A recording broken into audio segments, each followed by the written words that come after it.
Hello everyone, I am Bogdan, and in this video we are taking a look at the second part of the cleaning for the EGR and throttle body. We are going one step further. We will be opening the actuators by removing the plastic covers to see what's inside and how they work. We start with the throttle body. We will be removing the screws, and usually with these types of actuators, if you are opening them for the first time, you will find a plastic tab that needs to be cut or needs to be pushed out so that the outer cover can be undone. Here we are able to see the plastic gear ring and the position of the sensor.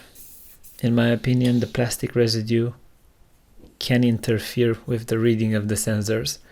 At least that was the fix for the swirl flap actuator when I was cleaning it previously. Should you want to lubricate the gears, I would recommend spraying the lubricant on the brush and applying it only in the areas that are in contact. Wipe off the excess and reassemble the actuator.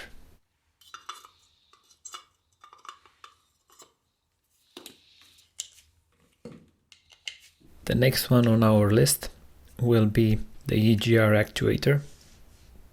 This has a more complex build, and we are removing it to see how it was assembled and how it works.